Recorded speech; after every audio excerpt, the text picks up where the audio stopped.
bago ko wakasan ito, sapagkat nakataya rito ang ating buong pag-asa.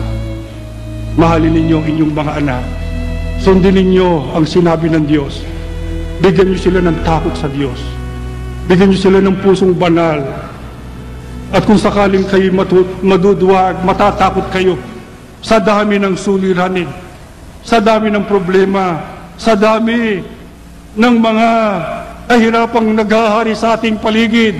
Alam ba ninyo kung gaanong pagmamalasakit ang maasahan natin sa Diyos? Yayamang siya napakalapit sa atin. Pakinggan ninyo ang sabi ng Diyos. Ang Diyos na Panginoon, siyang magbabantay, laging nasa piling upang magsanggala. Tuloy mo sa 7. Sa mga panganib, ikaililigtas nitong Panginoon. Siyang mag-iingat. Saan man naroon, ikaiingatan. Mga kapatid, nakikinig sa akin ang mga kapatid nating narito ngayong galing pa sa iba't ibang bansa. Bahagi sila ng iglesia. Yakapin natin sila kahit hindi natin sila mga kalahi. Sila yung mga tunay na mga anak ng Diyos. Sila yung mga tunay na iglesia ni Kristo. Ang sabi ng Diyos, ang iglesyang ito, ang mga kanib saan man naroon, basta't sila'y patuloy na sasamba at patuloy na mananatili sa iglesia, saan man sila naroon, sila'y iingatan, hindi sila maano kahit na kailan pa man.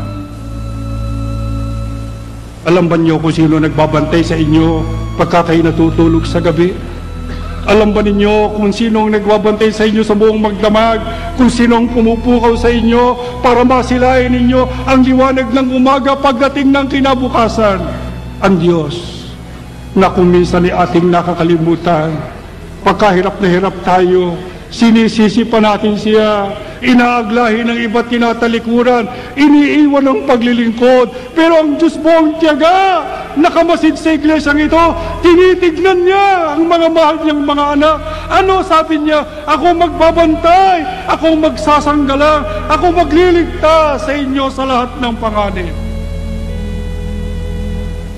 Mga kapatid, ano ang suliranin ninyo ngayong umaga?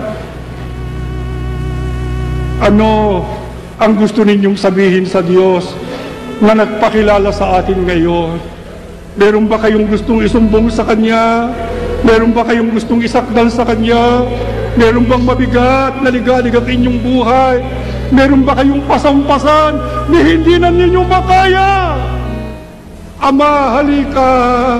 Halika sa templong ito, sa santuaryo hanggang sa tabernakulo, hanggang sa mararating ng tinig na ito. Ama, lukuban mo kami ng iyong malabay na kapangyarihan. Basbasan mo kaming lahat, palakasin mo lahat ng mga minisot manggagawa, lahat ng may tungkulin, lahat ng iyong mga tinawan. Tinatanong kayo ng Diyos, manghihina pa ba kayo? Mawawalan pa ba kayo ng pag-asa? Gustong marinig ng Diyos ang inyong sagot. Mga kapatid, uurong pa ba kayo? Tatalikod pa ba kayo? Iiwan ba ninyo ang pananampalatayang ito? O mananatili kayo hanggang wakas? Taas ang kamay ng mananatili hanggang wakas. Taas ang kamay, mga kapatid. Ama, abutin mo ang mga kamay na ito.